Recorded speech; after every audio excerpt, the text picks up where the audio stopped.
नमस्कार दोस्तों, मैं अंकुर उपाध्याय स्वागत करता हूं आप सभी का आपके अपने YouTube channel share market analysis में। दोस्तों, बात करूंगा आईटी स्टॉक्स के बारे में। काफ़ी सारे लोग कंफ्यूज हो गए हैं एंड इतना खराब माहौल चल रहा है आईटी स्टॉक्स के लिए, इतना खराब कि मतलब एक जो ऐसा बंदा था ना, जो मतलब केवल आईटी स्टॉक्स पे भरोसा करता था पूरे बाजार में, आज उसका कॉन्फिडेंस भी आईटी स्टॉक से डगमगा गया। उसके पीछे के रीजंस हैं और वैलिड रीजंस हैं।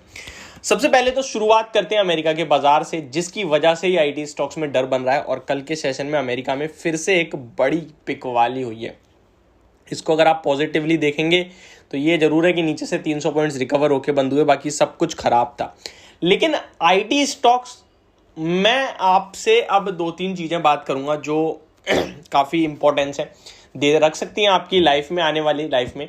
जो आपकी पोर्टफोलियो में स्टॉक्स हैं IT stocks, like Infosys, TCS, Wipro, HCL tech, tech Mahindra, ये कुछ लार्ज कैप आईटी स्टॉक्स हैं जिनके बारे में मैं स्पेशली बात करता हूं। एक चीज और कहूंगा, काफी सारे व्यूअर्स ऐसे कहते हैं भाई आप डेली बेस पे एक वीडियो बना देते हो आईटी स्टॉक्स को लेकर। क्या करूं भाई, मुझे पता है कि काफी सारे लोग ऐसे हैं जो आईटी स्टॉक्स को लेकर ही परेशान है, तो मैं डेली कहीं ना कहीं कोशिश करता हूं उनको संभालने की कि हाँ यार कोई बेचे ना। मेरे वर्ड से समझ गए होंगे मेरा व्यू कैसा है, कि कोई बेचे ना अच्छे क्वालिटी स्टॉक्स को, क्योंकि शायद जहां तक मुझे पता है कि स्टॉक्स अच्छे हैं, वो आपको भी पता है कि ये स्टॉक्स अच्छे हैं। बस फर्क इतना है कि आपकी पोर्टफोलियो में आपको लॉस शो हो रहा है और हर दिन स्टॉक गिर रहे हैं, तो डर बन रहा है, पैनिक हो रहा है। लेकिन आपको ये पता है अंदर अंदर कि स्टॉक अच्छे हैं, आप नहीं बेचना चाहते। बट होता क्या है ना, अभी आपने देखा 1400 का भाव है, कल आपने देखा 1380 का रह गया, परसों 1360, और अचानक से नेक्स्ट डे देख रहे हैं आप तो सीधे 1300। तो आपका यहां से दिमाग खराब हो जाता है। उसके बाद आप वीडियो देखने निकले और आपको एक आध वीडियो ऐसी मिल गई जो वो 1300 वाले शेयर को सीधे बोल रहे हैं 1100 का हो जाएगा, तो आप ना डेफिनेटली बेच दोगे। क्यों? 3 दिन से तो आप कंटिन्यू से देख ही रहे हो, परेशान हो ही रहे हो, इरिटेट हो ही रहे हो, और ऊपर से एक वीडियो आ रही है जहां आपको कहा जा रहा है कि 1100 का हो जाएगा, तो आपके दिमाग में डायरेक्ट एक चीज एंटर करेगी कि क्यों ना मैं ऐसे 1300 पे बेच के, कल फिर गिरेगा साला, मैं क्यों ना 1250 पे खरीद लूंगा, तो कुछ तो बचा लूंगा मैं। ये थॉट सीधे एंटर करता है। अगर हाँ ऐसा थॉट एंटर करता है तो इसी को रोकने के लिए मैं कोशिश करता हूं कि शायद जो वीडियो आप 1100 वाली देखने जा रहे हो वो मेरी वीडियो ही हो, जहां पे मैं आपको कह रहा हूं डेफिनेटली पैसा बनेगा, होल्ड कर लीजिए, डेफिनेटली आपको लॉस नहीं होगा। तो शायद आपको ठीक है यार, गिरी तो रहा है, आगे तो बढ़ेगा, बंदा कह तो रहा था, तो शायद आप ना बेचो। होता क्या है, अगर आप एक बार 1300 पे बेच देते हो, पहली बात तो वो स्टॉक 1200 जाएगा नहीं जाएगा ये किसी को कंफर्म नहीं है। इनकेस वो 1200 पे आ जाएगा ना, तो जो बंदा 1300 से 1100 ला रहा था वो 1200 से 1000 लाने लगेगा, क्योंकि वो तो कभी इसको फिर खरीदने वाला नहीं, उसकी हिम्मत ही नहीं होगी खरीदने की, क्योंकि वो गिरते हुए बाजार में गिरे हुए ही बोलता चला जाएगा।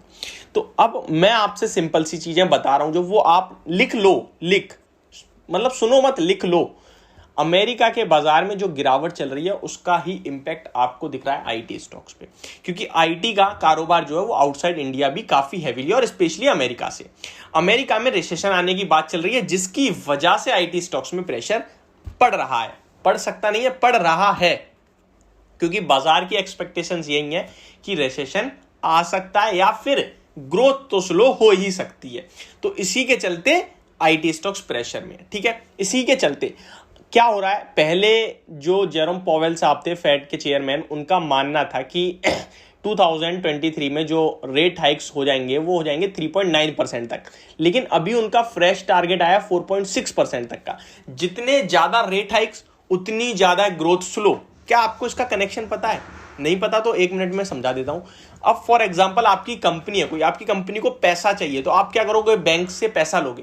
अगर आपको कोई बैंक 3% पे ब्याज दे रही है तो आपको 3% ब्याज पे मिल रहा है, आपको 3% पे करना पड़ेगा। अभी वही ब्याज बढ़कर 4% हो जाए तो आप सोचोगे, आप कहोगे ठीक है यार थोड़ा समय दे देता हूं तब लेता हूं। इस तरीके के थॉट आ सकते हैं। सेम अगर आप एक कंज्यूमर हो, आप गाड़ी लेना चाहते हो, आपको लग रहा है यार 13% की ब्याज पे करनी पड़ी है मुझे, थोड़े दिनों बाद शायद मुझे 10 की पड़नी पड़े, तो आप रुकोगे, खरीदने के लिए रुकोगे। तो ये इंटरेस्ट रेट बढ़ने से क्या होता है कि डिमांड की कमी हो जाती है, इसीलिए जो प्रोडक्शन है उसका कॉस्ट कम करा जाता है, तो वो क्या होता है, वो इन्फ्लेशन को नीचे ले आता है। सिंपल सी बात है। तो इसीलिए रेट हाइक्स करा जाता है कि डिमांड कम हो, और जैसे ही डिमांड कम होगी प्राइस फिर नीचे आएगा और रेट कट्स होने लगेंगे। इसी को चलते देखते हुए कहीं ना कहीं आईटी स्टॉक्स में गिरावट चल रही है। अब आपको यह समझना होगा, ये जो चली रही है 2024 से उनका फिर से घटाने की बात चल रही है, रेट कट्स होंगे। अब आपको इस बीच में करना ही है कि 2 से 3 क्वार्टर अपने पास रखने हैं स्टॉक्स। एसेंचर के रिजल्ट्स आए, रिजल्ट्स में कोई दिक्कत नहीं थी, सुपर रिजल्ट थे, आगे की गाइडेंस में कटौती कर दी। सेम इन्फोसिस भी आने वाले हैं 13 अक्टूबर को, ज़्यादा दिन नहीं बचे हैं, देखते हैं कैसा मूड माहौल बनता है। बट मैं आपसे सिंपल सा ये कहूँगा, लॉन्ग टर्म के लिए खरीदी है ना तो पिछले 10 साल का चार्ट देख लो, चाहे आप टीसीएस का देख लो, इन्फोसिस का देख लो, टेक महिंद्रा का देख लो, विप्रो का देख लो, किसी का भी देख लो, पिछले 10 साल का देखोगे आपको समझ में आएगा यार पैसा बनता है। बीच में वहां भी कंसोलिडेट हुआ है, 2014 से 2017 तक रिटर्न नहीं मिले आईटी में, लेकिन बने ना 17 से 20, 22, 21 तक। तो ये चीज आप अगर समझ जाओगे तो आप स्टॉक को होल्ड कर लोगे। बीच में जो ये चलता है ना वो कोई नहीं बताता, सिर्फ ये बोलते हैं अगर आपने 10 साल पहले वहां लगाया होता तो आज इतना होता। तो आज आपने लगाया तो 10 साल बाद आपको उतना ही होगा, डेफिनेटली होगा। तो आपको करना क्या है, पेशेंस के साथ होल्ड करना है।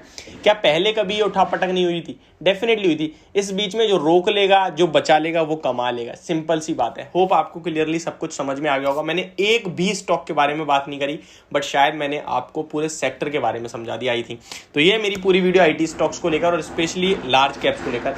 होप आपको ये वीडियो समझ में आई होगी, पसंद भी आई होगी। Thank you so much for watching this video. Have a great day guys.